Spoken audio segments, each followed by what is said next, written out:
All right, folks, let's get this show on the road. Oh, that's peaky. Let's fix that.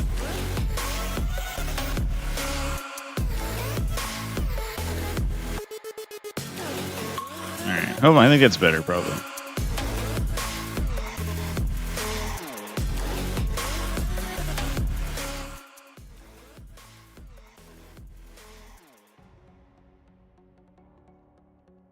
What's up, everybody?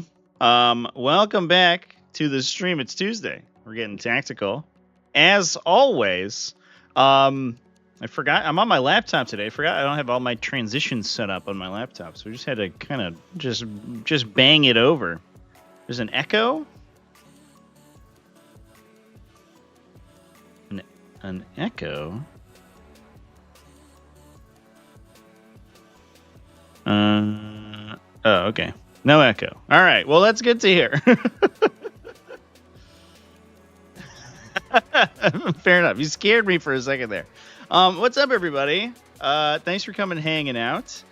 I'm live from my parents' house, or my mom's house, I should say. She lives basically in between my new place and Ides of March. So I was on my way back from Ides of March and hanging out here for a couple days, kind of bumming around, doing some stuff, and figured we'd do a nice little Tactical Tuesday stream. Thank you for the membership, by the way, Jean-Marc. I appreciate that, buddy. Always nice to see you in the chat, my dude. But it sounds like a lot of stuff going on, sort of in the 40k sphere. We're staring down the barrel of a balance update tomorrow. It looks like. Which should be cool and exciting. So yeah, I'm excited to talk about that. I'm excited to watch the entire game flip on its head. The tactical mom, indeed.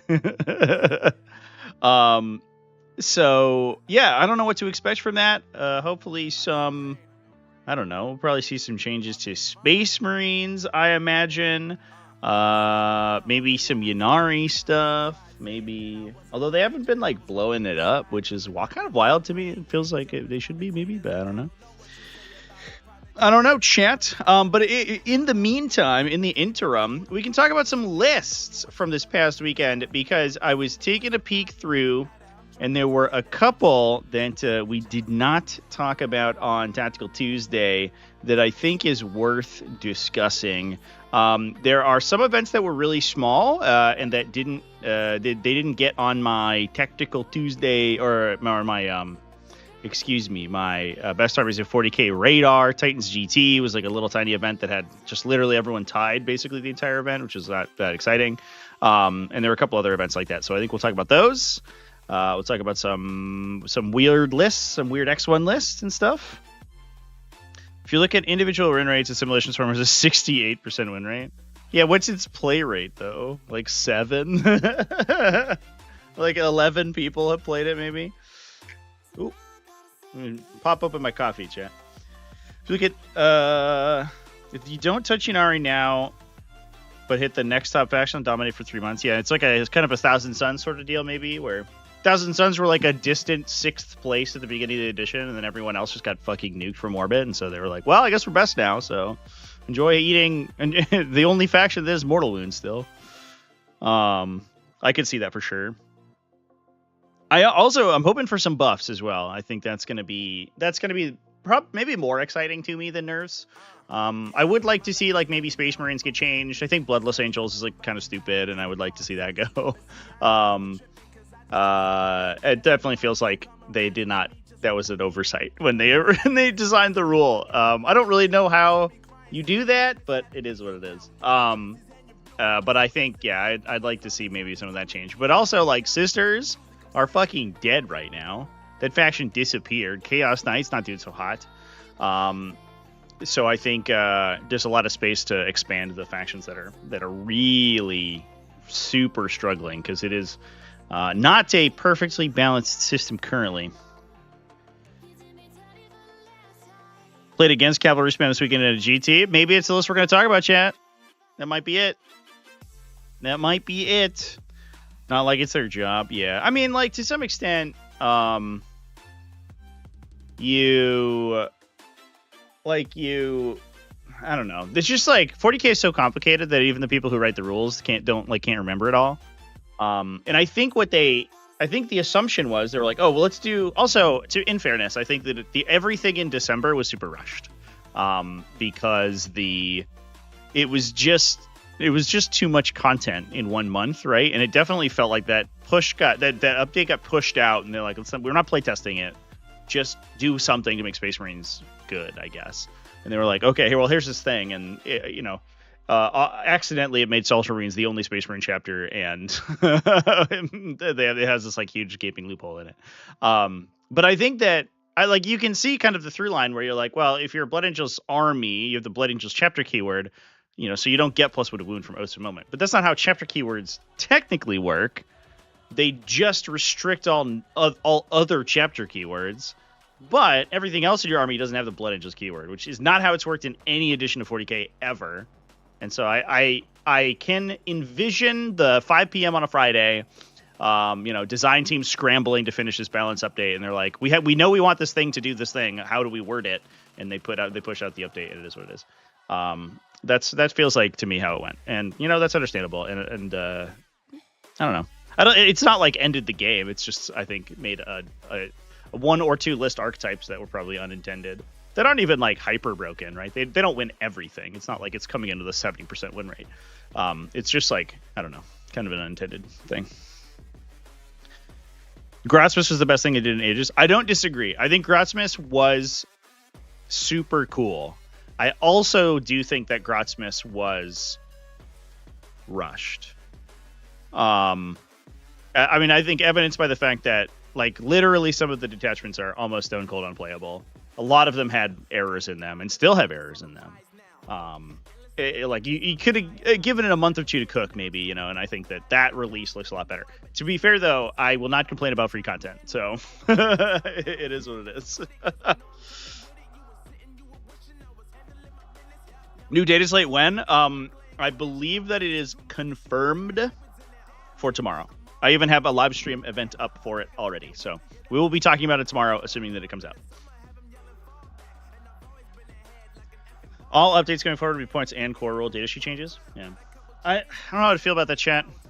I even had I had a couple things come up even today, or this past weekend, where it's like we're talking about these changes that are not old or like not new, but they're core rules that have changed so many times that it's like impossible to keep track. You make fun of people sometimes, like old fogies. Oh, you're an old 40k player when you start like all you do is remember the rules from old editions, and we do that, but it's all the same edition. It's like, how do ruins work? I don't know. Let me think. We've changed them 6 times in 2 years, so. Which iteration are we on? I can't remember. But like grenades hit me at I think hit someone at one point over the weekend. The fact that like grenades, you have to be eligible to shoot and not have advanced or fallen back, even if you have an effect that lets you shoot and do those things. I've even made that mistake in games before, because that's like a weird one. Like Overwatch and when Brigands Never Tire triggers and all the different clauses, like that's been changed so many times that it's impossible to keep track. So I don't know how I feel about core rules changes. It's kind of, I don't know, it's getting under my skin at this rate, but it is what it is. Oh, they need to adjust Krieg points up or down, I guess is the question. Is it the heavy weapon teams? Are we worried about the Krieg heavy weapon teams? Maybe. Those do seem really, really, really good. But I also don't know if much else in that codex is like really blowing things out. Besides Tempestus Scions, obviously. Krieg points down. Interesting. Art of War want the command point generation free. Command point generation or free strats to be changed? Like, no, Ultramarines getting 30 CP? I think Ultramarines are fine getting 30 CP if that's all they do. Like, you have to remember that Ultramarines also pay 600 points to do that. What's up, kitty cat? So my mom's kitty cat is here. Let's see if she'll come hang out. Lilac, come over here. This is, no. Not today, I guess. She's Inky's sister, actually. She's a little skittish. Yeah, my Krieg Flamer teams, indeed. Everyone, so like, I don't know. Like, I think you change command point, like economy, command point generation, and free strats, and I think like you just nuke the Tyranid faction, right? Like Tyranids become just like they disappear from the world. They just go away. That's literally all they have going for them. And I think that's okay for Ultramarines as long as they have to pay for it. The problem right now is that Ultramarines get 25 CP and a +1 to wound on 2 different things. That's too much. Pick one. And I think that's fine. Dryer and Cav sucks. Yeah, Dryer at like 110 or whatever is like wild. He's a 1 damage melee weapon. Like, are you kidding me? I thought he would be like 75, like 80 points, and I was like, oh, he's gonna be like a sweet little like utility guy. You can like put him in, he'll like hold an objective, you kill him, he'll come back, he's like, watch Captain Artemis or Brother Captain Stern, and then he's like, no, I'm 110, bitch. Why? Dryer, why? Because you order 3 regiment units. I understand, but that's too much. It's too many points for sure.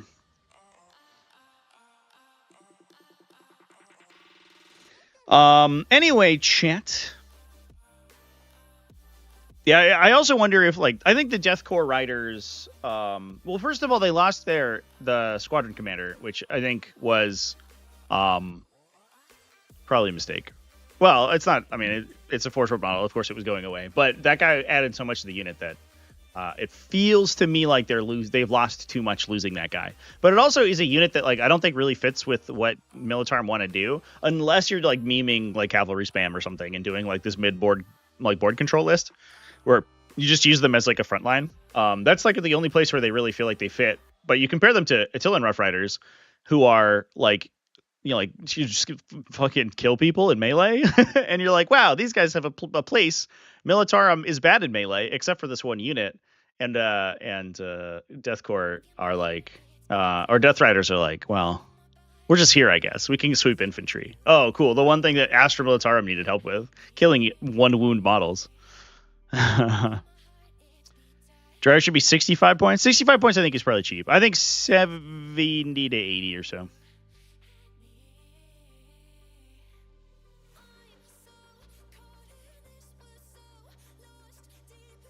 Anyway, folks. Assimilation Swarm is 65% win rate with double Tyrant. I don't know. I feel like maybe the community needs to get better at playing 40k so we can actually beat the Assimilation Swarm players. Oh, boy.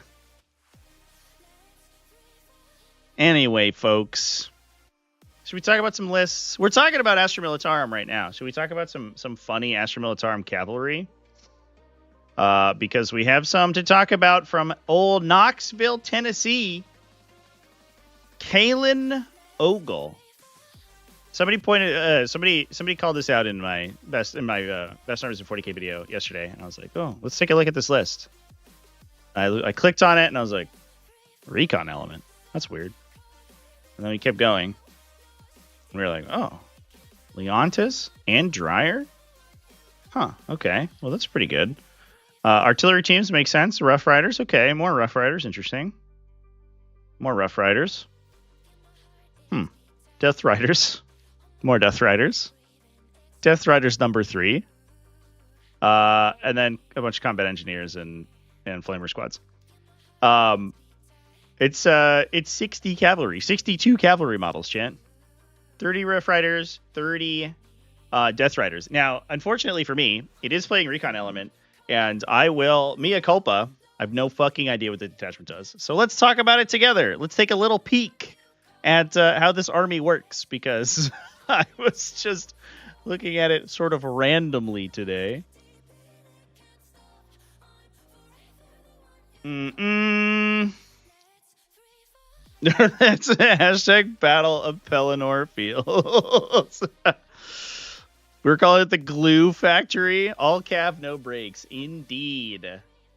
So recon element, it affects regiment units. It's the one that if you are benefiting from cover, you gain an additional +1 to your save characteristics to a 3+. So they're permanent cover when in the open, which I think is they're going to be doing a lot because they have to sort of dodge ruins, right? A lot of the time. I think that all of the cavalry models are a base 4+ or better armor save. So I don't think that the second version, the second clause really applies to them.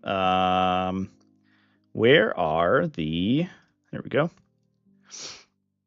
Yeah, so they're all a 4+ armor save, but you can take cover them with the order. Is this too small, by the way, chat? No, I will zoom in just one time. Bloop. Maybe 2 times.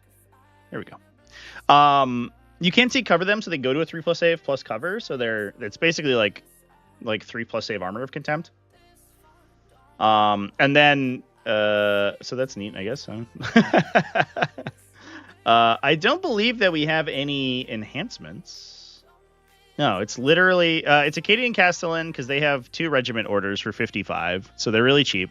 I almost put them in the one Astra Militarum list I played with the new codex. I almost put them in there just to issue orders, but I ended up taking Dreyer instead because he has 3 orders for 110 off a single activation, and he's a better body than a Castellan, rather than 2 Castellans for 100. Sorry, he's 100. 2 Castellans, 110 for 4 orders, but in 2 separate spots, which is a little bit awkward.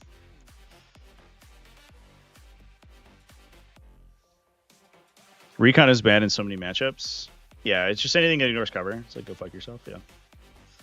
That's the perennial issue with these sort of effects, right? That we used to have a lot of those in 9th edition, for sure. And there was like as soon as you got ignore cover, you're just like, sorry, buddy. Sometimes it was like ignore cover and ignore like hit roll modifiers and stuff. And, or like always hit on 3s or something. And you would have like a lot of these like stealth attachments would just immediately fall over, which was a little bit awkward.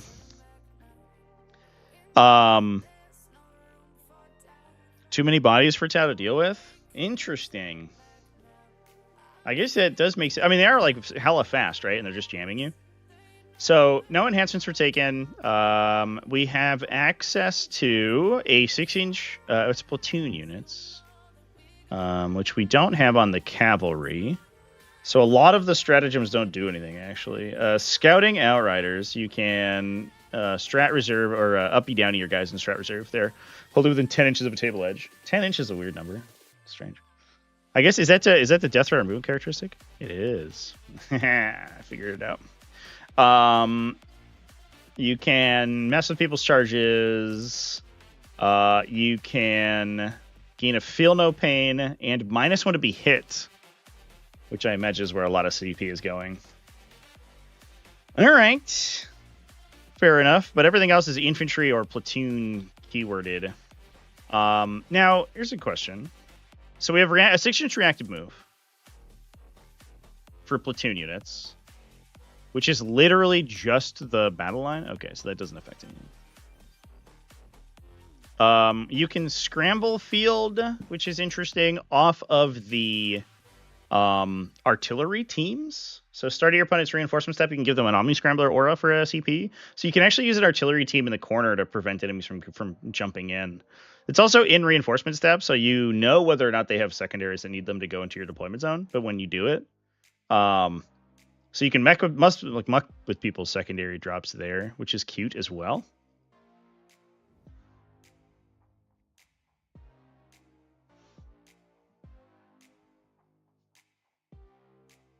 -1 to hit with 6+ every turn. That's rad.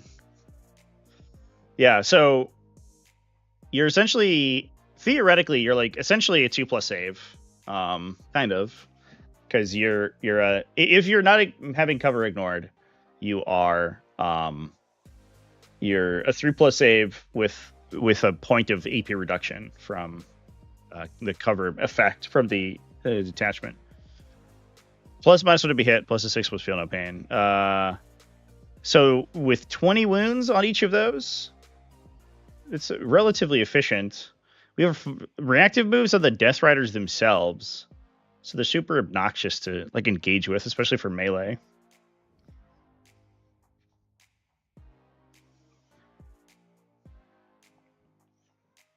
He built and painted the list at the week of the event. Insane. That's wild.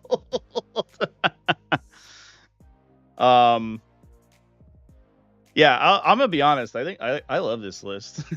This list is sick. So, the cavalry models themselves in Militarum, just like for those who haven't seen them, they are regiment keyworded, so they get basically all of the regiment orders. So we're running what, 6, 8, 10 regiment orders in the army. And so they can all be taking cover, like I said before, or they can be +3 speed with the move. So these units are moving between 13 and 15 inches at you. And they're basically just jailing you, right? The Death Riders, I think, are a little bit more effective of a screening line, if you will. It's unfortunate that they lost their infiltration. I think that's the part that kind of makes the unit a little bit awkward. But they are sort of good for gumming up the works, and then the Rough Riders are a little bit harder hitting. So you can use them as sort of the second wave of offense. But it's 62 wound bodies that are basically on your deployment line, almost from the get-go, right? They could potentially be moving up to 21 inches on turn 1. So you can sort of just push people out of primary scoring. We have battle shock forcing as well from the artillery, which can be additionally kind of cute. You could also give the move and change that to sort of hit with the Gonza Ghosts. I guess yeah, that is true. Actually, you could replace the order with a reserve unit. I actually wouldn't be super shocked. I guess it's only 2 artillery teams, so I bet the Cadian Castellan is hanging out with them. But some of these characters, like Dryer, I think especially is not too bad out of strategic reserve, because then you have 3 orders that you can issue out of phase to do weird switch ups like that. But that is a good call out.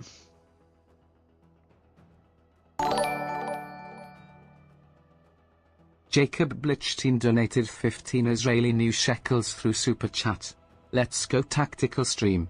Love you, brother. Keep up the great content coming. Jacob, thank you so much for the Super Chat, buddy. I appreciate that.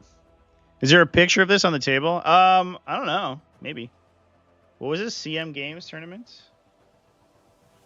See if we can find it on Facebook or something, because that would be neat. I don't know. Best Coast pairings.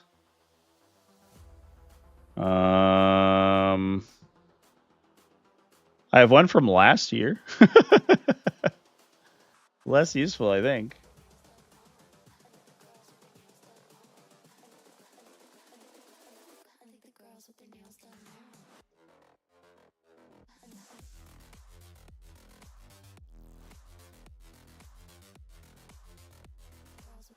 I think that there are pictures of the event, but I don't know about this list in specific. Let's see. I'm on their Facebook page. And this is from March 9th, so this is almost certainly from the event. What's up? What's up, kitty cat? Oh, was she on the back of the chair? That's fucking so funny. So yeah, I don't know. I don't know if we have any.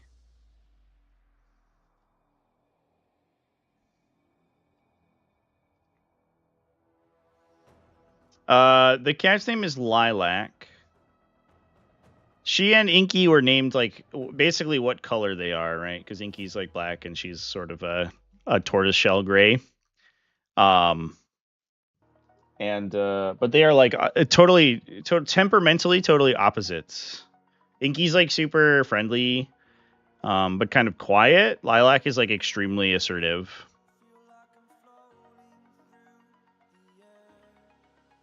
So I was back in one of the pictures. Okay, well, there you go. Well, anyway, chats, I think that list rules. That list is super sick. Congratulations to Kayla and Ogle. Unfortunately, it went down round 1. I wonder what the pairing was, actually. We could see. Round 1 was Justin Hall. Oh, Tactical Brigade. Yeah, that's fair. This guy's you're going to jam me? I guess Knobs will kill like literally 30. I'm gonna log and they're gonna kill 30 cavalry in one melee attack. Like, uh-oh. And they're like, you can't artillery me because everyone's in a fucking truck on turn 1. Yeah, that seems like it's not the best matchup in the world.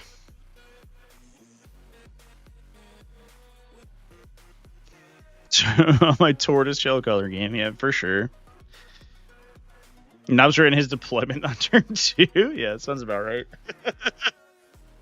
It seems like that the World Eaters in Orcs game that we streamed over the weekend. World Eaters are like, I'm gonna turn 1 charge Gazgul. And Gazgul's like, really? for me? Well, thank you. And then killed like 5/8 bound. We got to look at Cole Cook's list. Are there more meme lists? Was this the greatest event of all time? There's tactical squads in this list. What? This list has a tactical squad in it? Are you fucking kidding me? It's a Captain with Flesh this week. That's the Feel No Pain, right? Out of Ironstorm. That's the one that no one ever takes. That's everyone's like, well, it's fucking the lethal hits one, the ignore damage one, and the advanced shoot one. Yeah, it's a 4+ Feel No Pain. Okay, fair enough. Plus 1, 2, 3, 4 tactical squads, 1 Devastator squad, triple scouts, all Razorbacks. Can you? Oh, I guess you combat squad all the fucking tactical Marines. Oh my god. This man like woke up from 7th edition and was like, wait, what year is it?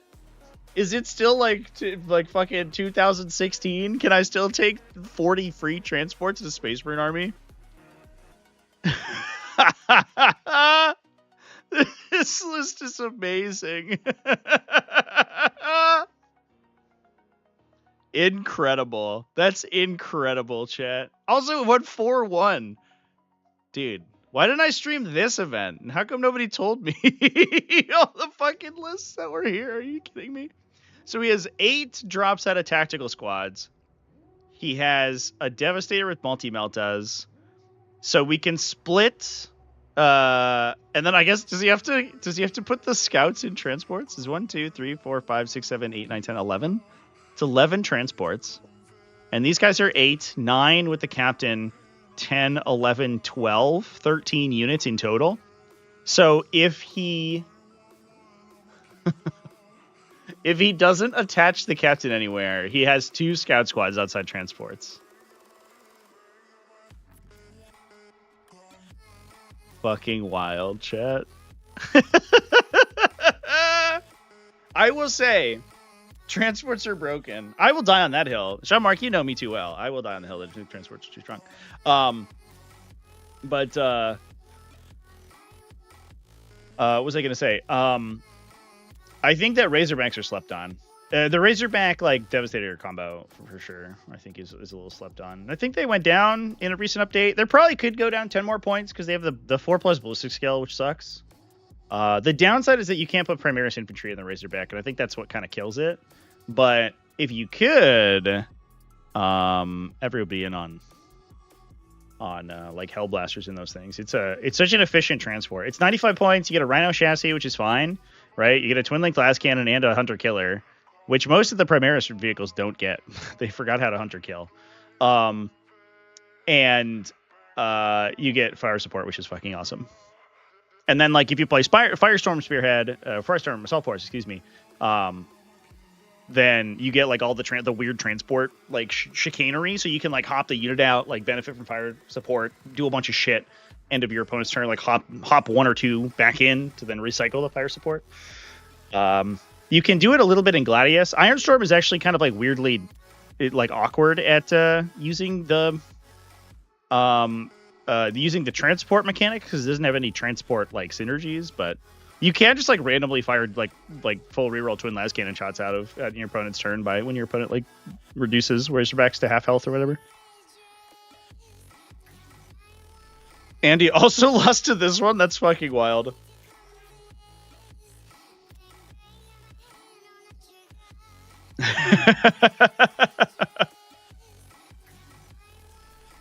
In fairness, I would also lose to this list. You like your opponent puts you on a chess clock and is like, all right, now you have to read what the tactical squad does, and you're like, I haven't looked at one of these things in like 20 years. What are these models? What are these tiny Space Marine models? That's fucking wild. I also appreciate he did put it in as oh, I guess he is a Space Marines, yeah.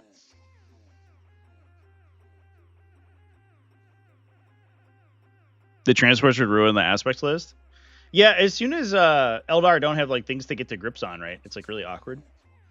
The problem is that the transports themselves don't really do any damage, and kind of in fairness, neither do the Marines. Like they have 7 bolters and 3 melta shots. Like, okay.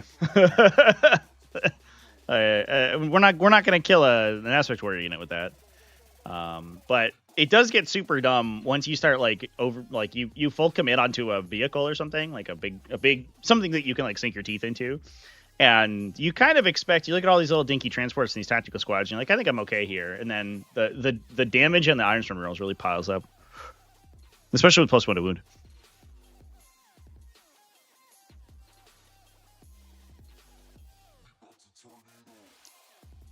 That list fucking rules, chat. I love that.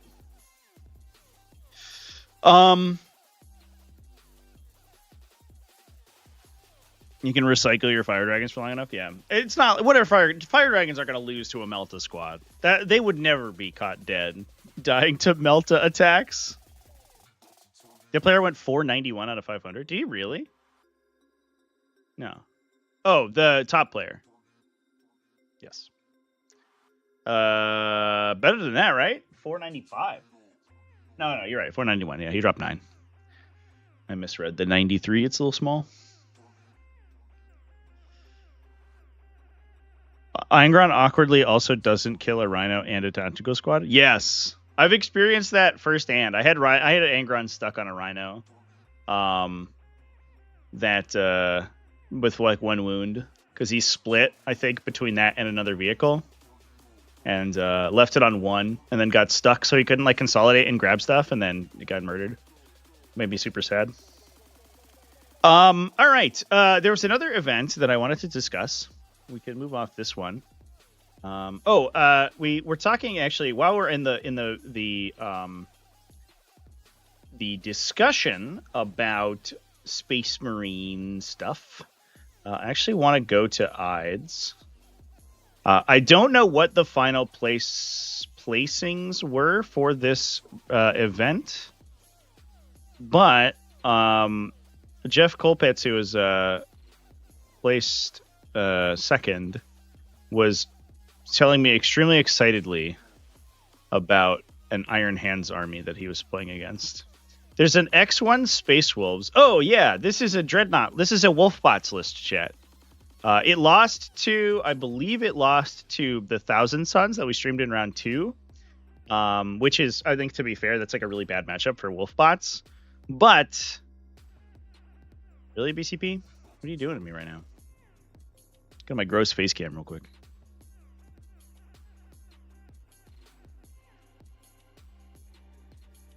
BCP just logged me out.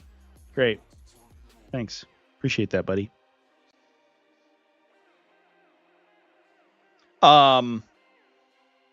Christopher McInnes was running all fucking just robots. Bjorn, Murdy Fang, Ballistic Dreadnought times only 2. That's not enough Ballistic Dreadnoughts. Christopher McInnes, let me tell you, you might have picked up that last win if you had more Ballistic Dreadnoughts. Only 2? What are you doing? 2 Brutalis Dreadnoughts. That's too many Brutalis Dreadnoughts as well. 3 Redemptor Dreadnoughts, 3 Wolfen Dreadnoughts with shields, yeah. Love it, chat. A list after my very own heart. Which is absolutely sick. I mean, I have a whole video about how much I love this list, so it's fair enough. He was running it in Ironstorm, which is a little interesting. Though I liked it, speaking personally, in Gladius Task Force. So you can have access to Advance and Shoot, especially army-wide Advance and Shoot on turn 2. It actually helps the Wolf and Dreadnoughts out quite a bit because they have 2 heavy flamers, and so being able to advance up and just cook all your opponent's like move blockers on turn 2, and then just like hang out there and make them dump into 4+ invulnerable save idiots, so that you can then advance and charge the subsequent turn. Actually, was like super useful. Plus, you had like advance and shoot, advance and charge on a stick with adaptive tactics. We also didn't take Logan Grimnar, which I guess is fair. He's not technically a dreadnought, but he makes this list so much more efficient too. With once the Brutalis and the Redemptors get into melee, missing attacks with them sucks super hard. So having the once per game rerolls when you get like 2 of them into melee is huge. The Wolf Spearhead, Iron Wolf Spearhead. But yeah, I love this list. I mean, we almost went the distance with this one. We almost won not a GT, but a TBIOSD pod with Wolfbots. So cannot speak highly enough about this one. I'm curious to see where the final placement was of Iron Hands, because there was an actual honest to God Iron Hands list there. I wonder if they labeled themselves Iron Hands. They should have. No. So we have to look through every Space Marine list.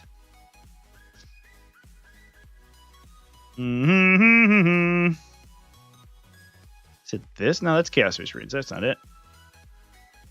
Don't believe it's Luke McNally.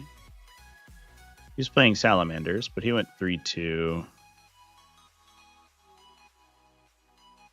Oh, here it is. Yeah. This is also 3-2, so it's not quite as exciting, but it is actual Iron Hands though, which is a little fun and cool. We got Fieros, we got a Tech Marine with Target Augury. It is Ironstorm Spearhead, and plus an additive of the Omnissiah Tech Marine. A little bit more standard stuff, and then the big heavy Intercessor squad. So we have the big squad for Ironfather Fieros to hop into and like hyper buff basically. And they can just like sort of chill in the middle of the table for a while and hold down objectives. Brutalis Dreadnought, a drop pod. That's for a 10-man or a 2 5-man Hellblasters to hop out of and do some engagement with. Eradicator Squad, Predator Destructor, Redemptor, Pulsar Executioner, Hammer Strike, plus a Vindicator. Kind of all over the place in terms of the vehicle selections, but I think the kind of like MSU infantry plus this one big break in the middle makes a lot of sense, especially because you get the Ironstorm Spearhead rolls on both Hellblaster squads, which is neat. But that was that was fun to see on the table. It's not often that you get to see like Fieros, the big like 11-man heavy Intercessor squad with Fieros and all the big boys just galumphing around the center of the battlefield and chilling. All right, chat. There's a couple other events that I mentioned earlier that I want to discuss. There were a couple of events that were really small. I actually already have it. The Titans GT was 20 players and it used differential scoring. These ones are always weird because when I do like undefeated results and I break down undefeated results, I mean, I don't particularly like a differential scoring for singles events. I don't think it's weird. I think it too heavily incentivizes, or it too heavily rewards like pairing into good matchups, whereas that gets rewarded in the team format by your pairing process. You don't have access to that in the singles format. It's a good like practice, I guess, for team format play, but to be fair, like you should always be trying to score points in games 40k. Like I don't know. But then it also creates situations like these where this would normally be 20 players is right on the cusp of where I include it in my normal results. But when I go in and I look and like there's literally 3 and 2 players, then I'm like, fuck it. And I just don't. So yeah, it's not that exciting. But there were technically undefeated Grey Knights, Deathwatch, Black Templars as well, which is also always fun to talk about. So we'll get to take a peek. It's so easy to end up on a draw. Yeah, and it feels too as well like it. this sounds like kind of weird, but it almost punishes like 40k in general, for becoming more balanced. Like, is it a weird thing to say? Like, 40k between bottom of 5 scoring mechanics, balanced data slates, updating everything, like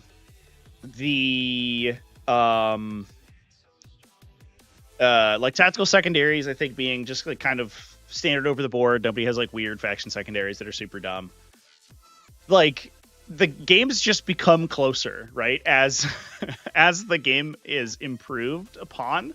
And so you get more draws. Like, I don't think we saw this level of differential draws in 9th edition, because 9th edition oftentimes had games that would, like, you know, the writing would be on the wall after round 3 or something, because like one person could score out their secondaries very consistently. They blocked the other person from doing theirs, and then like that was kind of the game.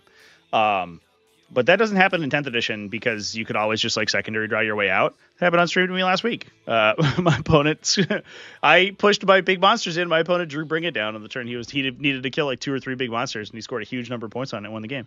And so like that happens way more often. Yeah, never been closer, at least from a score standpoint, right?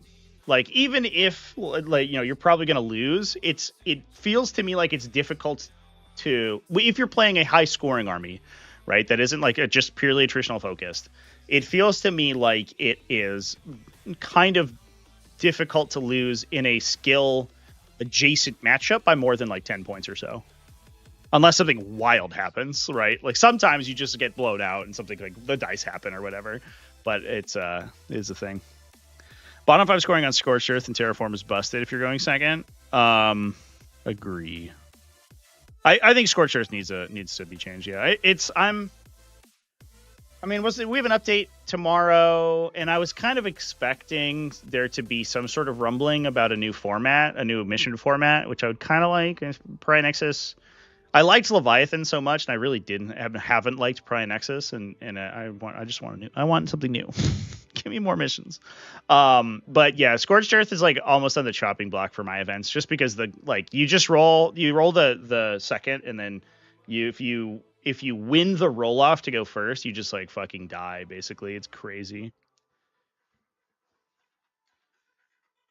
Didn't mute my phone, chat. That's embarrassing. Oh, I suck at streaming. Why is this my job? With Aspartos, either you're the opponent is nearly tabled with the points are always close. Yeah, for sure. Like, I'm playing demons too, right? It's like we're always jumping around and doing things.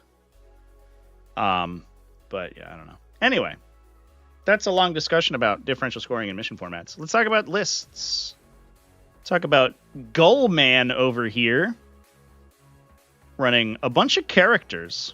It is Black Spear Task Force.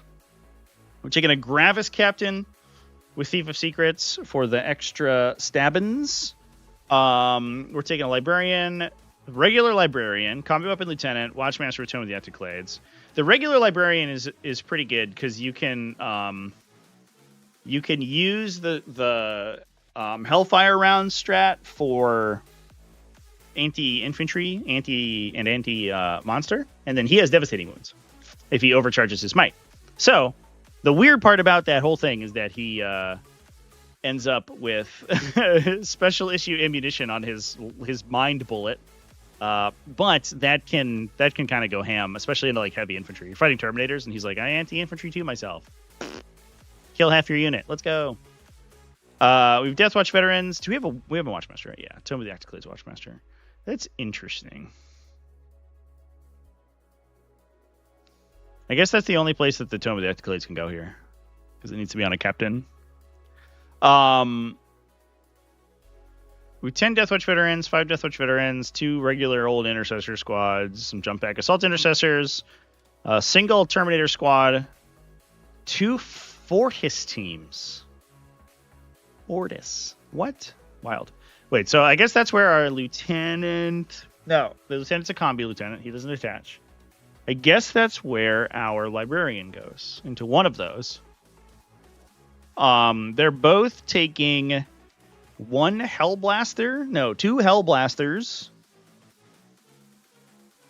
This is so God. This the whatever format posted these sucks so hard.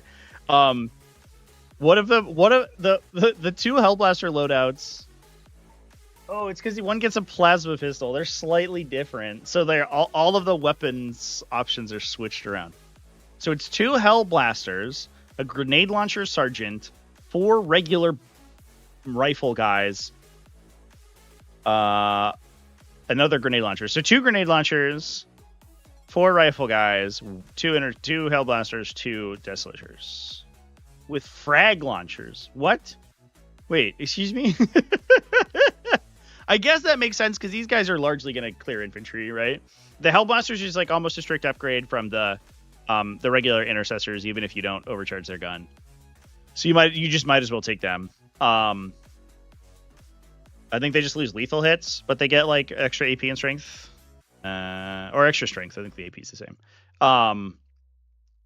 But if we're pointing these units at infantry, we might as well take a frag launcher, so then we don't have to split off like one missile attack. Yeah, I do agree. It does seem super nice versus Eldar. Although I think it's the Wenger launcher most largely, right? You almost might as well take the second Desolator because you're like fucking I don't know. We're just gonna shoot a missile anyway. Like we might as well get the Castellan launcher shot. But the Wenger launcher being AP1 and you can buff it with special issue ammunition definitely helps. Having the base AP, so you can give like ignore cover, and suddenly it's putting a 3+ save to a 4. Even with indirect shots, it does feel good. And then we have an Indomitor team for our Gravis Captain with Meltas and stuff. There's only 2 Meltas.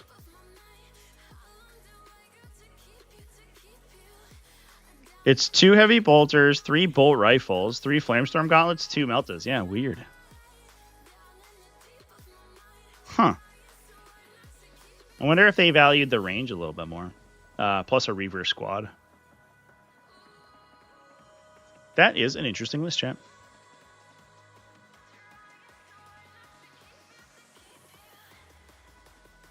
You trade 3 Desolation Marines for 8 other dudes.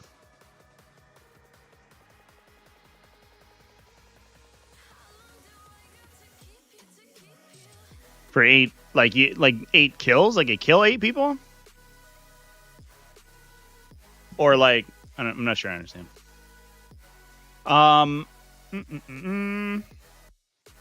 We also saw some Black Templars doing well at the event. This one was a Righteous Crusader, so we could uphold the honor of the Emperor to get 6+ Feel No Pain on everything. And then the classic is that you can play kind of an Ironstorm Spearhead build. You get all the benefits from Righteous Crusaders, like you get the Feel No Pain, so you're harder to kill army wide. And you have strong melee, so you can back that up with stuff. And then you can play like a kind of a hybrid Ironstorm sort of thing. Fortis is the same as 5 Desolation Marines. Oh, I see what you're saying. Oh, okay. Yeah. So instead of taking 5 Desolation Marines, you have 2 Desolation Marines, but you also get you triple the other guys like wounds count essentially. Plus you get special issue ammo. Although you lose the ignore cover ability, like baked in. So, I don't know. It definitely doesn't feel like it's a strict side grade. Like I think the 2 Desolators are certainly worse than at being Desolators than the 2 Desolators in a Desolation squad. But the question is like whether the value add from the other 3 guys is better. But it's also important to note that I don't think you're going to take Desolators by themselves in a Black Spear task force because they have literally no synergy, whereas these guys do. But it's different than like if we were playing Ultramarines, right? And like those 5 Desolators are probably like wildly better than what that Fortis kill team is doing. All right. So this list was running Old Grimmy Boy, High Master Helbrecht, 10 Hauser Bones Lieutenant plus a Teach Marine, 40 Primaris Crusaders. Jesus Christ. So we can dual attach the Lieutenant with Helbrecht. We're in Righteous Crusaders, so we can Fervent Acclimate, or we can lock in 5+ sustained hit or sustained hits. Helbrecht gives the unit 5+ criticals, so they basically get Fire Discipline in melee. The downside is that unit's really slow in Ironstorm Spearhead. They're just move 6, so they lose scout when you attach characters to them, so they just like hang out.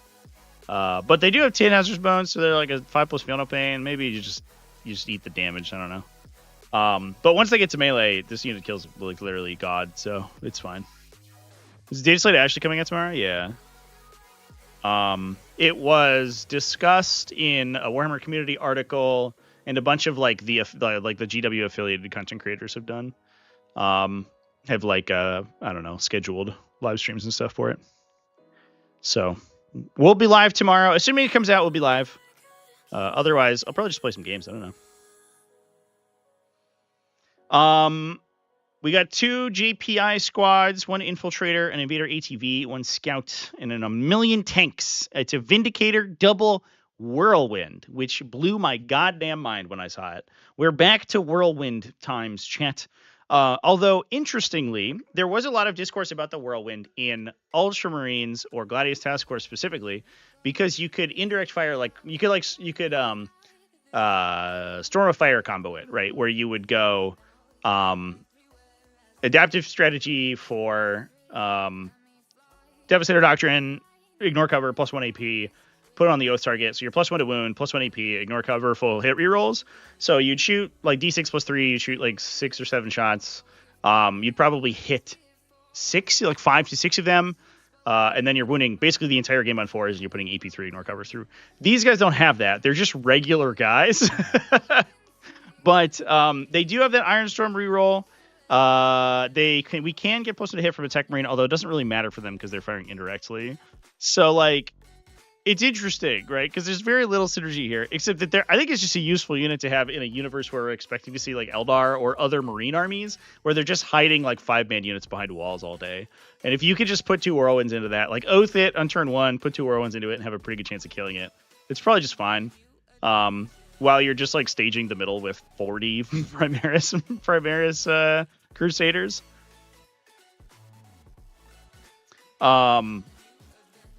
So I think it's pretty cute. It's a little different than the Ironstorm versions we've seen from this army in the past, because oftentimes we see like they just like windmill slam through Redemptors or something to be like the super duper tough front line that can like damage reduce and feel no pain. But this list is just like, I don't know, we're just playing artillery. I really wanted some artillery to back up my regular sort of Ironstorm build. I think I mentioned Ironstorm earlier, but it's Righteous Crusaders. But it plays like Iron Hands is what I have in my brain. 9th edition and 8th edition Iron Hands just had the 6+ field no pain army rule, like it was their special ability. And so this feels very Iron Hands coded. It's the black armored Space Marine chapter that gives its vehicles a 6+ field no pain. Oh yeah, you mean Iron Hands? No, it's Black Templars.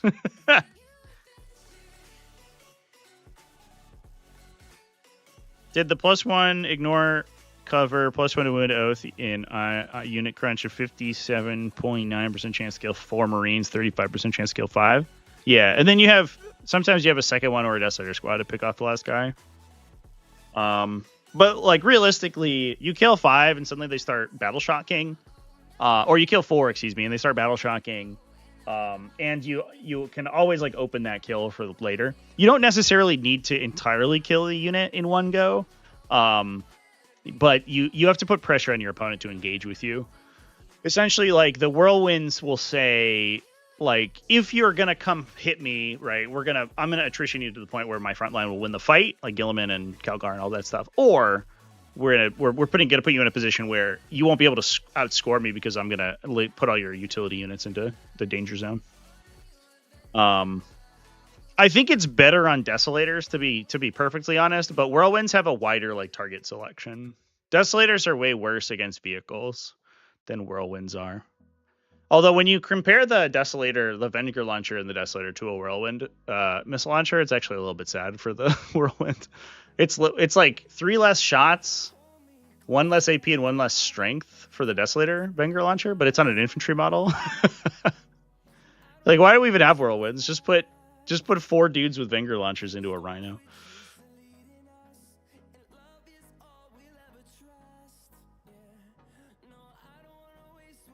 You got 3 turn 1 because of the IOC. Yeah. The AOC, the big hit, right? And then the AOC runs out for the second one. But it depends. But either way, I think this is a neat Black Templars list.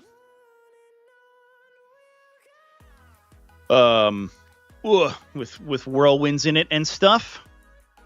We've also got some Grey Knights to talk about. Running Warpbane Task Force. I was listening to some players talk about Grey Knights over the weekend. And they were discussing the fact that I think a lot of these Warpbane Task Forces, this list obviously clearly not, but a lot of them are simply just cutting purifiers from their army. They're taking 1 to 2 units to act as kind of like generators for the hallowed ground effect, but they are not taking any more, and that's what we've been seeing happen. The 20 Terminators list is cool. Yeah, that list is fucking wild. It's so sick. And the guy went into Brendan Krusty, I think his name, went into the comment section and talked about how he was running it. He was splitting the characters, which I thought was interesting, between his Terminator squad and his Assault Terminator squad. And I don't know. It's kind of surprised me, I guess. I was surprised that he got so much value out of regular Terminators. I think is the thing. But also, someone was in there being like, "You can't use Rapid Ingress for free on a Space Marine capsule." I was like, "Excuse me, what?" That was confusing. Anyway, tried the Assault Terminators. Yeah, the Assault Terminators are neat, right? They're those guys, and we've seen success with those in the past. Where people are playing like Righteous Crusaders, oftentimes the Dreadnought list, actually, where you take Vindicators and you take Dreadnoughts, and you take like the support framework for a gun line, and then you just put like 600 points into this huge fucking stupid dumb like Death Star Terminator unit that's 40 wounds with a 5+ field out pain and a bunch of shit. And those lists have been effective in the past, but also like backing it up with 10 more regular Terminators is like, what? Excuse me? I kind of assumed that he would just play the big regular Terminators as kind of like a refuse flank or something, where you just you like Rapid Ingress them somewhere and they like wander around and they hold down a position where your opponent like isn't over concentrated, and so they can just like they can beat like a bunch of, you'll send infinite like jump pack assault intercessor squads at them and they'll eventually kill them all. So they'll like fight all your utility stuff, but that's not a unit that's, I don't know, they're just so weird. They don't shoot that good, they don't punch that good, they're not very fast. Like, I don't know. They get screened super hard. Love the big one though, the big squad.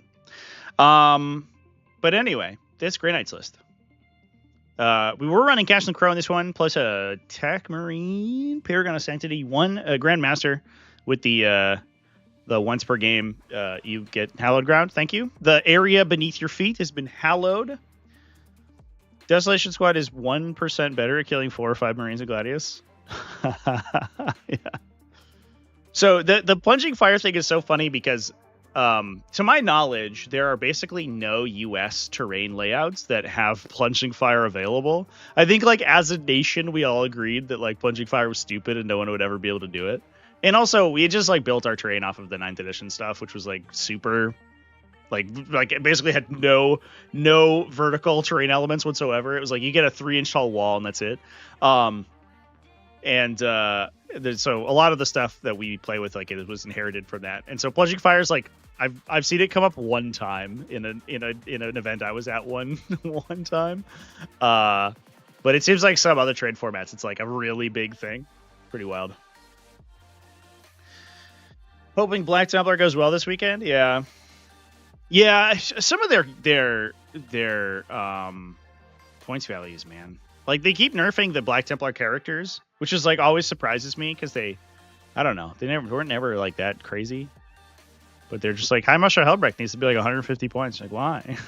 He's just a man. He's a really strong man who punches good and has a powerful leadership ability. But also, like, what else is that army doing? This list is running basically all purifiers. 20 purifiers plus Brigaders. Double Purgation and an Interceptor. So we have the combo. But essentially, instead of running Nemesis Grandmasters, we're just running extra purifiers. I think a lot of these lists would be running 2 Grandmasters and 1 less purifier. But this one's running a 10-man to go with Castle and Crow. I wonder if that's also like we saw earlier in this event, right? There's Eldar, there's Black Templars, which is all infantry. Deathwatch is all infantry.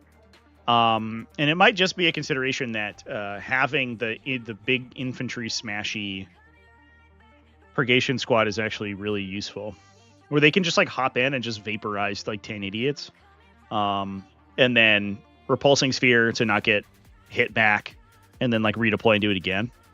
So that could be a metagame consideration if you need to clear infantry more effectively.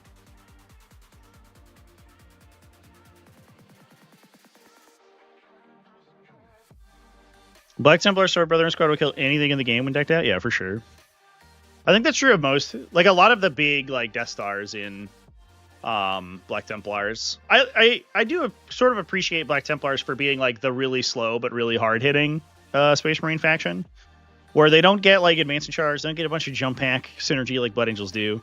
But they'll kill, like, God when they get in melee with him. The awkward part is that I don't know if that's a very good archetype in 40k. Just make things a little bit weirder.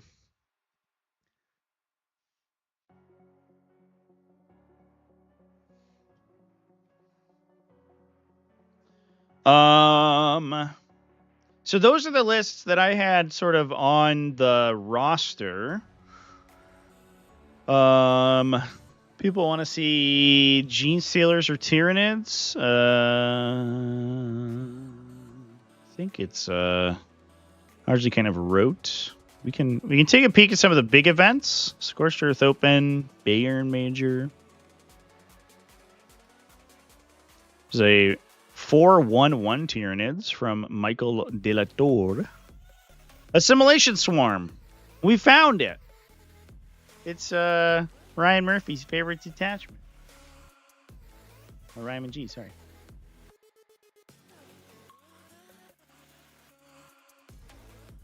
Tried it, went back to Gladius. Feels so bad getting hit first by Blood Angels, Orcs, other Space Marines. Yeah, for sure. Yeah, so that's like the awkward part. Oftentimes that's why Black Templars end up being like the vehicle faction too, where they end up like putting a bunch of shit in their motor pool.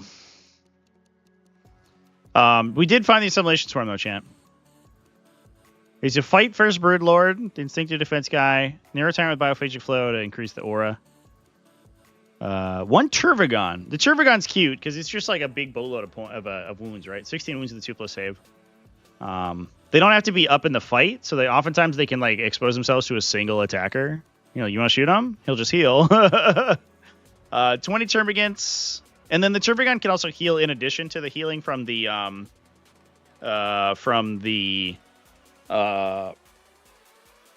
detachment. So each time, I believe you get 3 teaming multitudes back to Gaunt units every time you regenerate them with the detachment, thanks to the new update.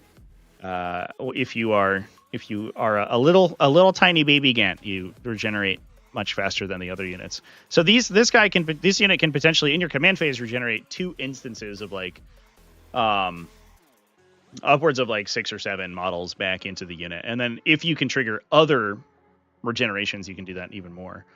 We have a Gene Stealer unit to go with the Broodlord, Harspex, double Psychophage, Rippy Boys, a Sporocyst. Adorable.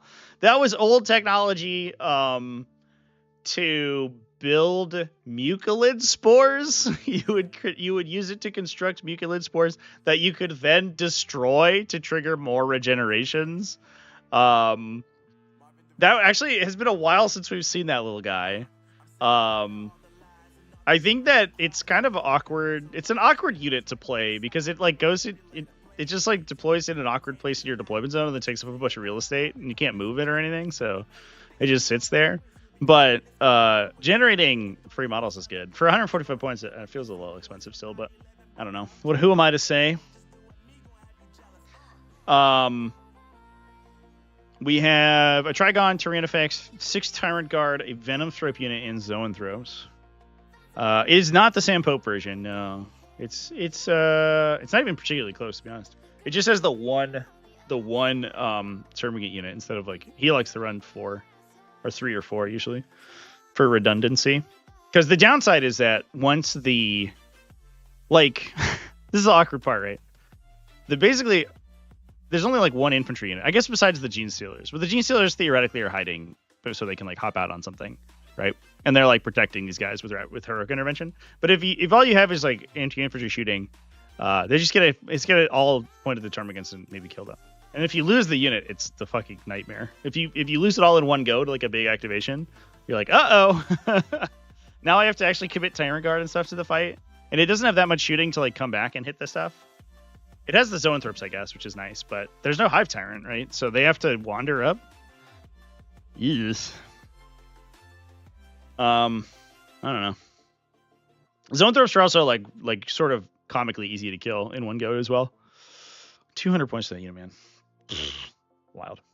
But they do they complete the full combo on the Termagants, where you have the Venom Thropes for cover and stealth, Zoanthropes for 6+ invulnerable save, Psychophage for 6+ feel no pain. You put that all together, and suddenly that unit actually feels like it's 40 models.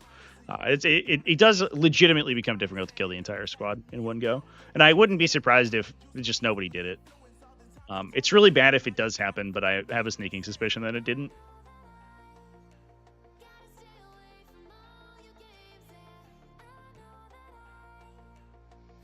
Seems pretty good, chat. Trigon's interesting. That's kind of a interesting include. They burn AT on the Termagants over the Zoanthropes? Why would you shoot anti-tank on Termagants? It feels like I too also hope that my opponent plays like trash.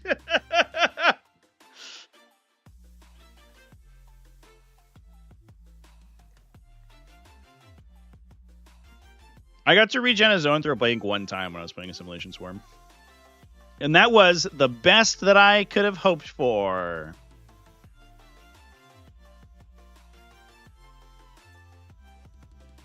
Some boring Chaos Demons. Don Huson running Death Guard with a Lord of Virulence. And 2 Defilers? Dude, Don Huson is like a personal hero. I love this man. He does so much silly stuff.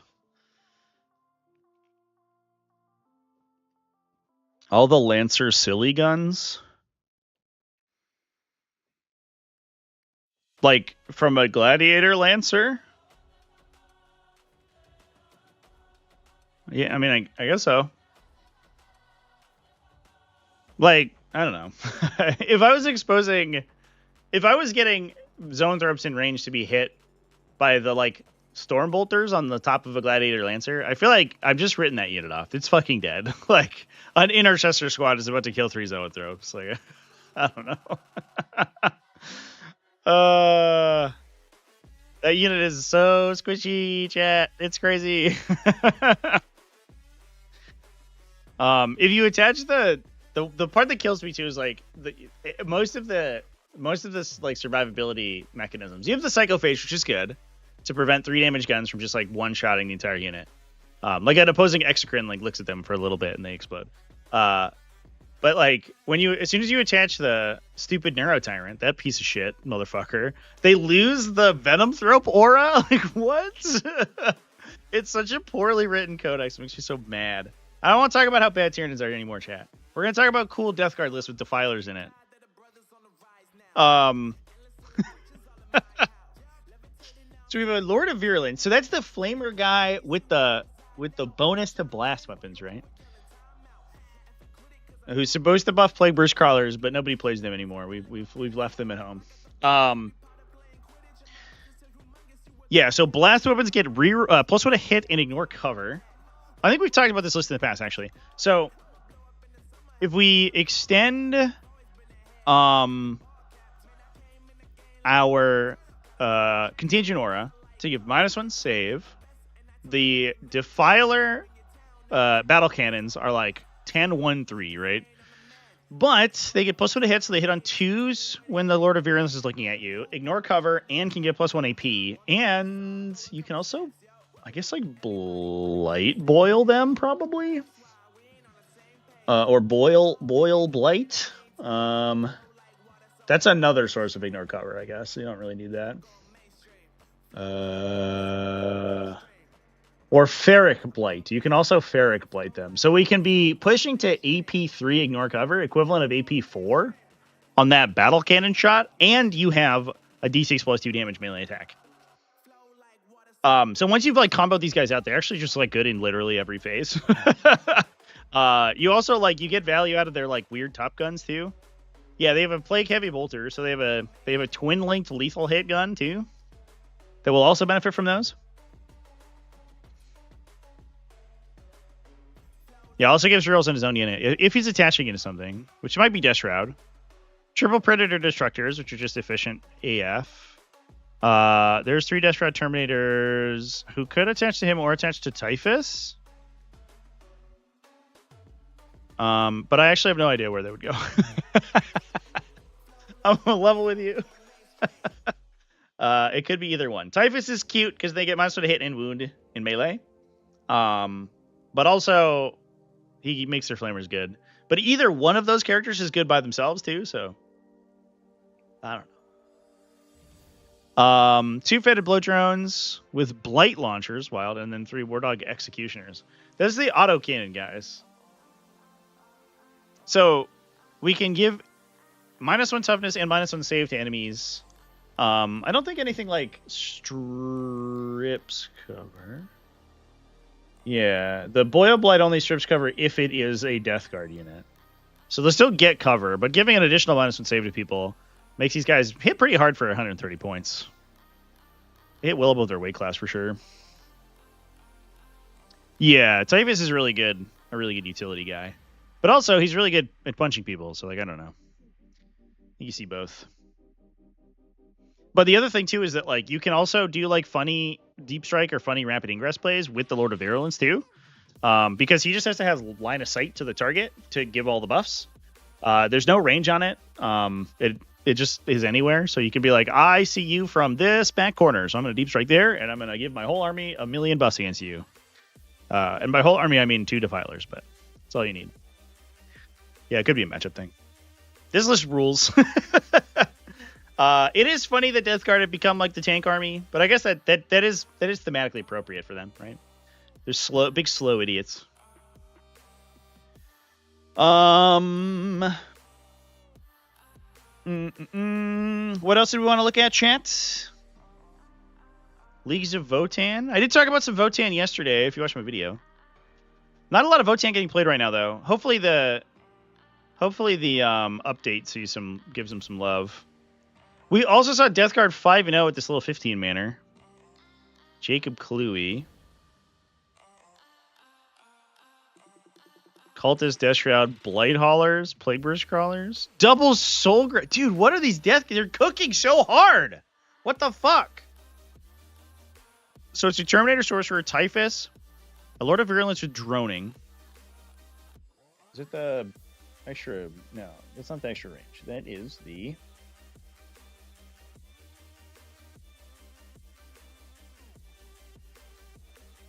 the weird Battle Shock thing. Yeah, it's a points filler.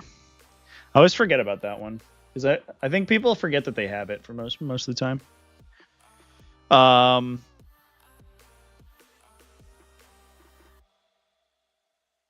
So it's basically the same combo, right? Typhus, Mortarion, Cultist for forward operation, Desperate Terminator unit, triple Blight Haulers. So we can get the +1 AP ignore cover from the Lord of Virulence on the Frag Launcher if we use that.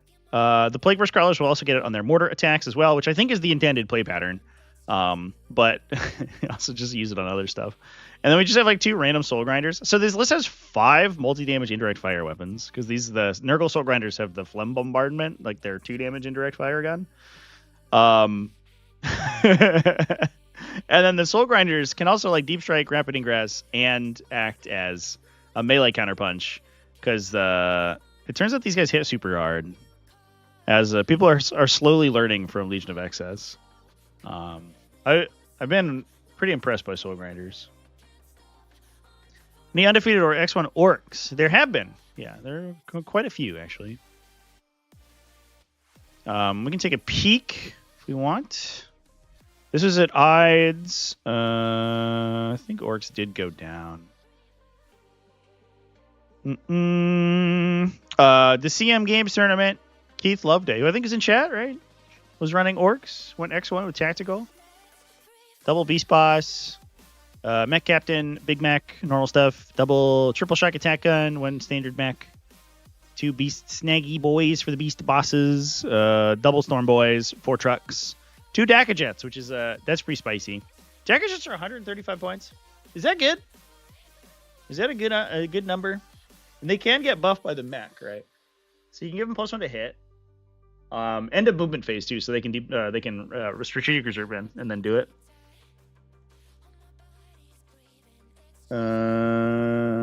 Yeah, just an orc vehicle into your movement phase within 3. So as long as they show up there.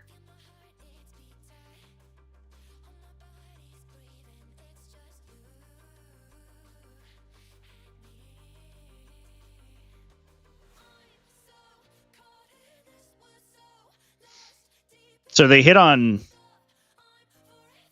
there. It's twin length AP1. It has 2 of them. So if it's rapid firing, it shoots 12 times. Sustained 1, hitting on 4s, and every attack is critical. So they double their hits. So you shoot 12. Oh, no, excuse me. You shoot 18. For whatever reason, it has an optional 3rd gun, but you always take that. You shoot 18. And you should theoretically hit 18. And then if you're wounding on 3s, twin lengths, you're probably wounding 15 or 16. For 135, that's actually phenomenal.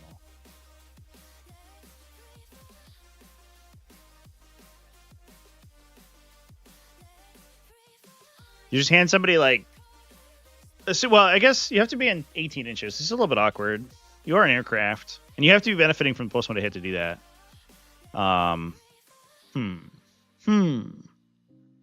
But handing someone 16 AP1 saves is like pretty good for pretty low, especially because they can shoot anywhere, right? That's very good against the Eldar, right? that's the anti-Eldar technology right there. Here you go, buddy. I'm gonna kill 5 aspect warriors. This is for you. Yeah, for sure.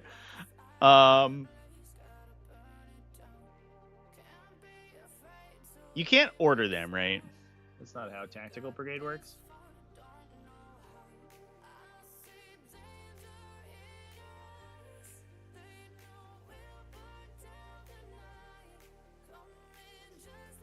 Wait, can you? Hold up. You choose an orc unit within 6 inches of a model. Oh. So we can get +1 to hit from any boss or mech? Oh, no. It's infantry or mounted that get affected. We can give these guys +1 strength. Let's go. All right. I thought there was a clause there. That almost blew my goddamn mind. Wait a minute. Why are people playing big monsters in this thing? Yeah. So you do need to have the mech buff it with his normal ability. It doesn't. You can't order him for +1 to hit. Because it doesn't do anything. And he doesn't really have any other synergy inside the detachment, right? But I think they just shoot little infantry units real good. You can give it OC1 if it's engaged.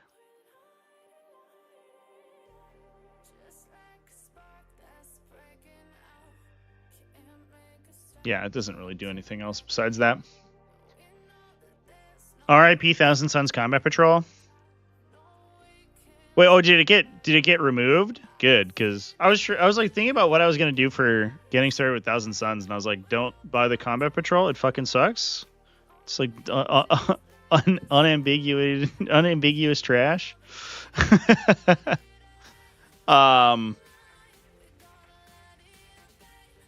Pretty cute. I'm excited for, I don't know. They just need more stuff. I don't know what Thousand Suns need in particular. Just a new codex. Just new army abilities. Maybe lone operatives. That'd be nice. They have the Zinj Demon ones, but they're really awkward to include now.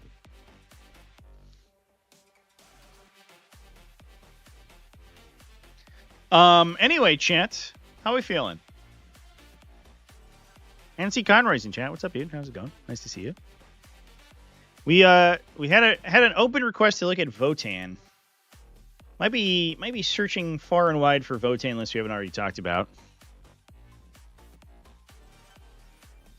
I think Votann have a pretty low play rate. But if you watch my video from yesterday, we did talk about kind of a classic version of Votann that did really well. It was a real like start of the edition like Hecatan Land Fortress Smash kind of list, which I appreciated. Like very combined arms. A lot of these are team events, by the way, this weekend, which is why I'm not looking at all of them. How's Deathwatch looking? I would not fear a nerf bat for Deathwatch. I think Deathwatch are just fine. We just talked about Deathwatch, actually. A Deathwatch list that with Fortis kill teams that did really well. What were they using for tiebreakers here? Wait, wins were not the first tiebreaker? What the fuck?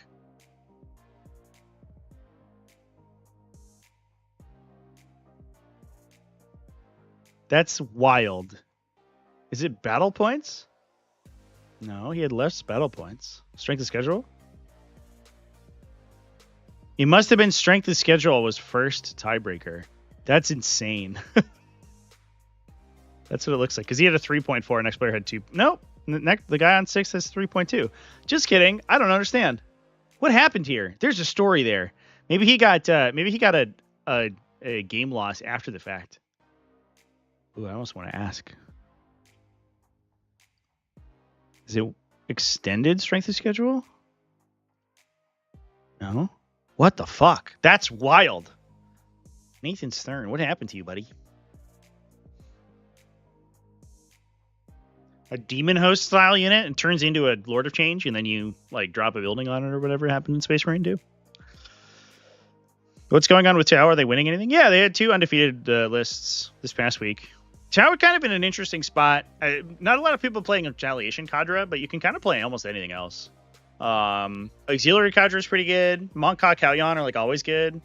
And a Crude Hunting Pack won a GT. With like literally just like 200 Crude running at you. I talked about it in my video yesterday. Everyone wanted the Grassroots detachment for Thousand Suns to be Zangors. It did sound like it was Zangors. It felt like a rug pull because they were like, it's the Thrall band, and you're like, well, clearly the Thralls of the Thousand Suns are the Zangors. So that, of course, that will be the Zangor detachment. No, fuck you. It's a bad rubric detachment. Oh, okay.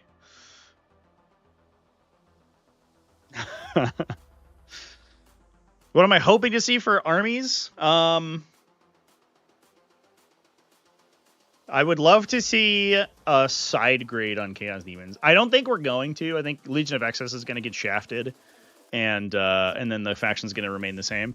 But like, man, does it feel kind of bad to play the other detachments right now? Like, I think Plague Company has some legs. People have been like building with it, and especially in team events, it's like this weird like battle shock skew, or if your opponent has bad leadership characteristics, you can just like destroy them. Scintillating Legion put up an event win this past weekend. But like Demonic Incursion's fallen off quite a bit, and I think I would like to see some stat buffs for the regular demons, because that detachment does feel like it's very difficult to play. But maybe I'm just bad. I don't know.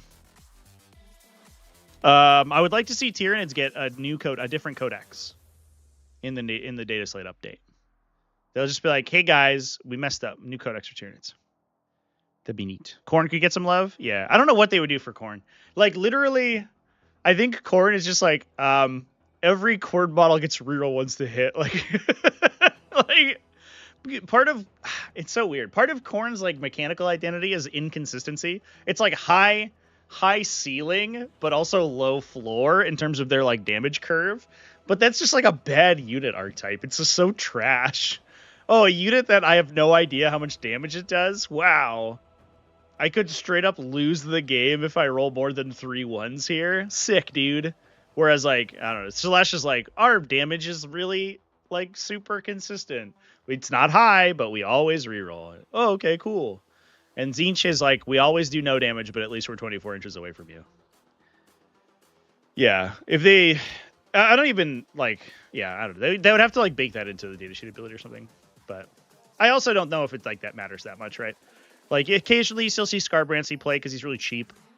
You could make him cheaper, I guess, and that would also help. Like, if Bloodthirsters, it didn't matter so much if Bloodthirsters just failed doing what they were doing because they were like 250 points, I think you would be okay with it. But the fact that they're like almost as much as a knight, and there's a very significant chance that they literally do no damage to your opponent's army and then immediately die because they are super easy to kill. You're like, oh, okay. Sick, dude.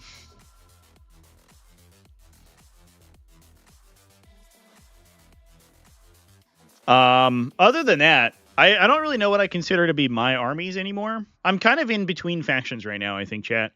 I think I've become bored with demons. It feels like I'm Demonic Incursion is kind of playing an uphill battle. Like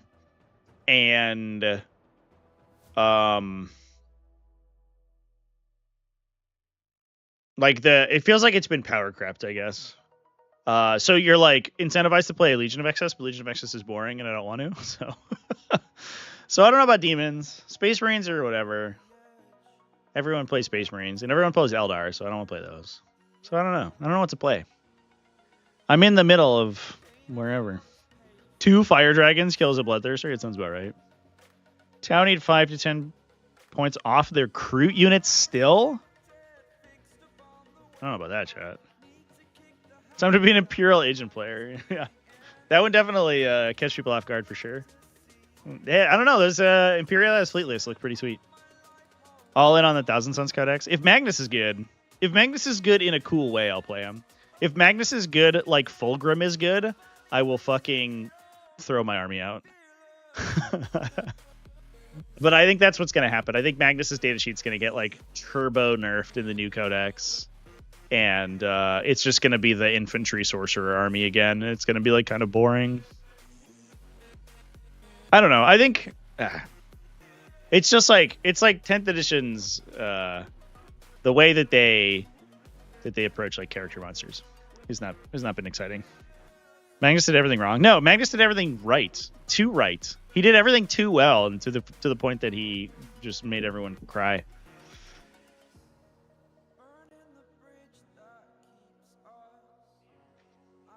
What do I think Knights will get in the Codex? New Armiger variants.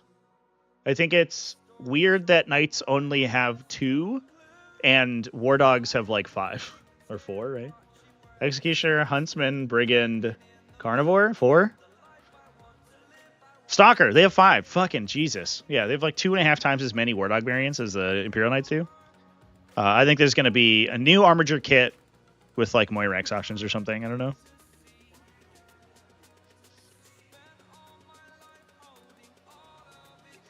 Seeing people bringing Wave Serpents in Yunari lists. Yeah, the most events that I've talked to have house ruled that you're allowed to put Yunari into Wave Serpents. It is clearly not rules as written, but the intention of whether or not that was like the question of whether or not that was intended is like super open, right? Currently, obviously, I don't allow it because it's like pretty obvious that it's not allowed. But I think that it could be clarified that you could for sure.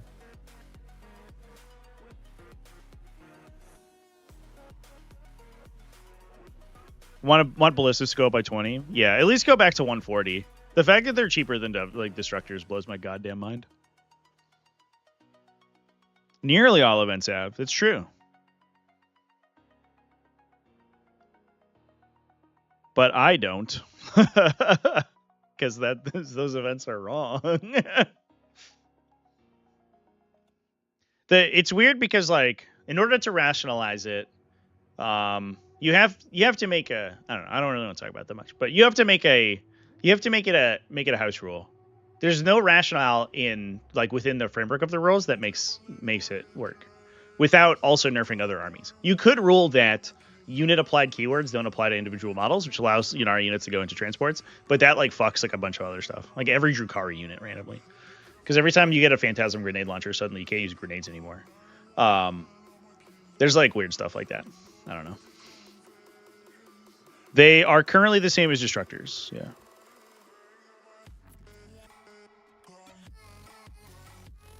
Could see Magnus staying the same except losing +1 to hit and wound aura, and Cabal points getting reworked so he can't Giga Tank everything.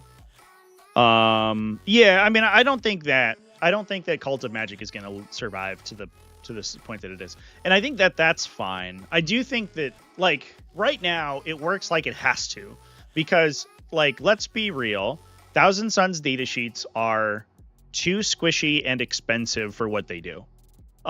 You can look at an Infernal Master like Arcane Vortex Rubric Marine Squad and how much damage it does and go like, oh my god, it shot me for 12 mortals and then it overwatched for a bunch. But then you consider that unit's like 300 points and you're like, oh, okay. Well, actually, or close to 250. And you're like, well, I guess it's okay that it killed like a 150 point vehicle with a like a bunch of setup. And then immediately died because it's T4 with a 3+ save. Like, it was at an average of like 30 points per model when you include the character cost. So Magnus like has to be this like Giga Tank because you'll never trade evenly with anyone in the entire game without that. But if they were to rework the datasheets to the point that they were independently viable, Magnus could be less powerful. The problem, I'm a little worried about if they're like, oh, we'll take away his +1 to hit and wound, and then that's fine, and then like nerf Cult of Magic, and you're like, okay, but now his gun is just bad. So like, the +1 to hit and wound is like what makes his gun, his ranged attacks like actually viable. Otherwise, he just has like basically Kairos Fateweaver's ranged attack, and that ranged attack is really bad. So like, I don't know. It can't just be an update of the current codex or the current index, because I think the index is like kind of non-viable. The only thing that's keeping the index going is the fact that Magnus is like pretty much super overpowered.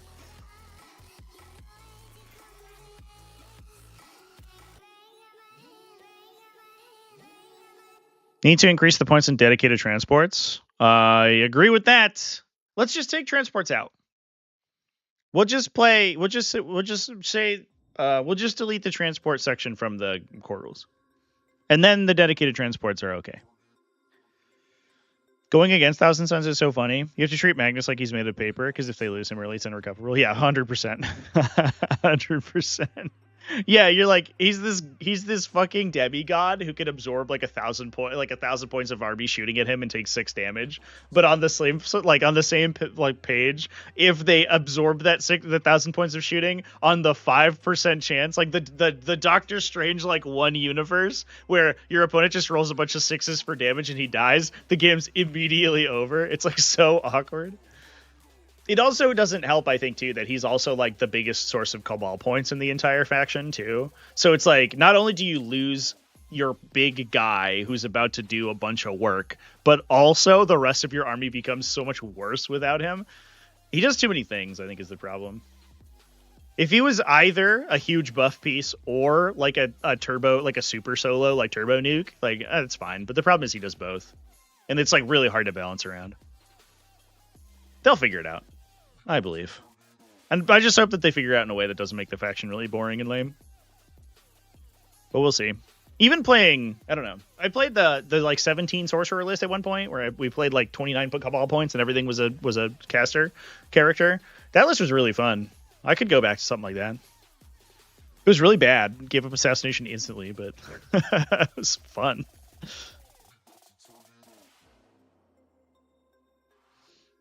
Librarius is double funny because of death wounds. Yeah, for sure.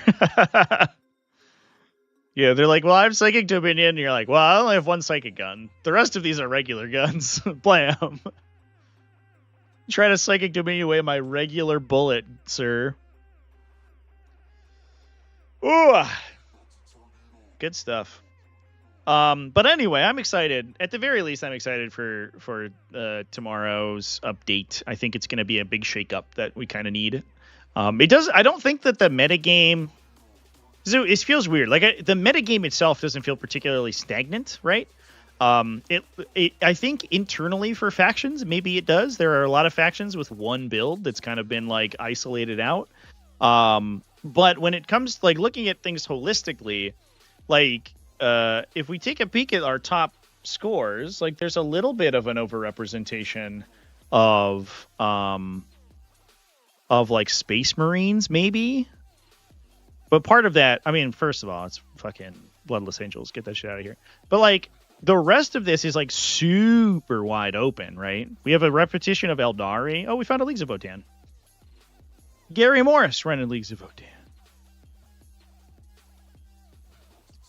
This list has 20 Chthonian Berserks. Jesus. And Hecatan Land Fortresses.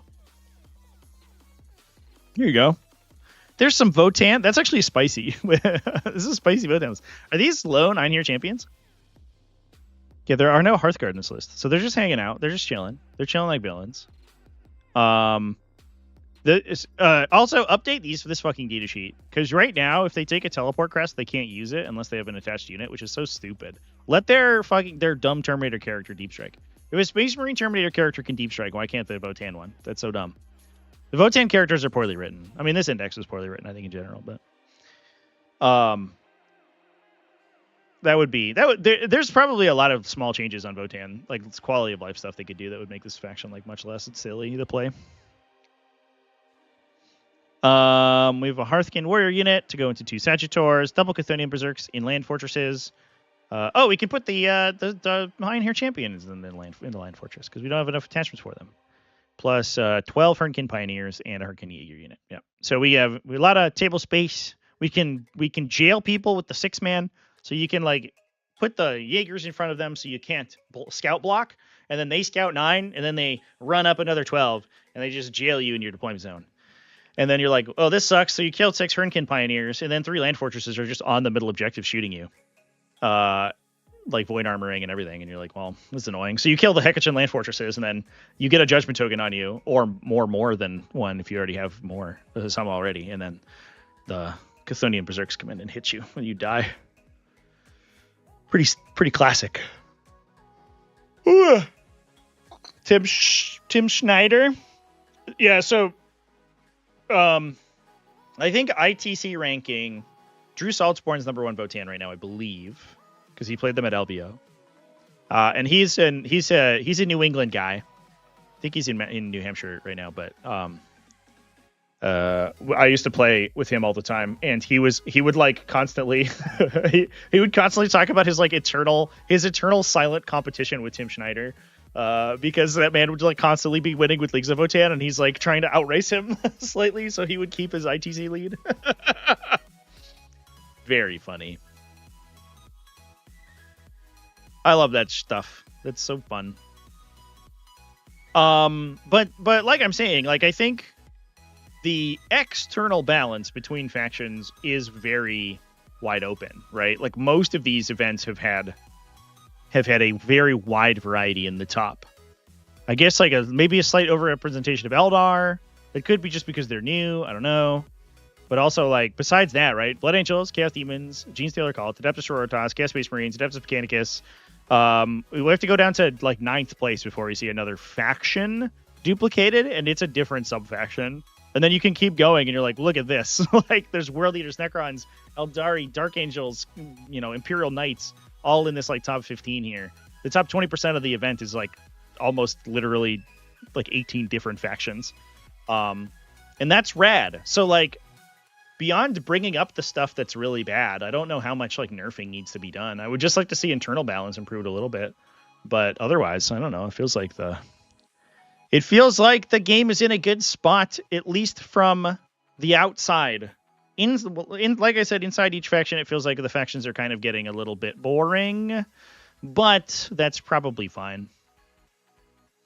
That's the least of the problems, I think. I would much rather a faction be boring than broken.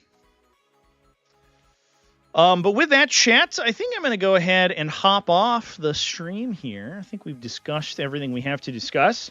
I'm going to go hang out with my family for a little bit, but I might be on Twitch later, just playing some games, because I want to get some games in, especially with Emperor's Children. So I think that may happen. If you follow me over on Twitch, then I might try to get that done. Otherwise, I'll see y'all tomorrow for some Dataslate discussion, unless it doesn't get posted, in which case I'll see you on Thursday for some Dataslate discussion. But yeah, thanks for watching, everyone. Keep it classy, have happy wargaming and all that stuff. And I will see you in the next one.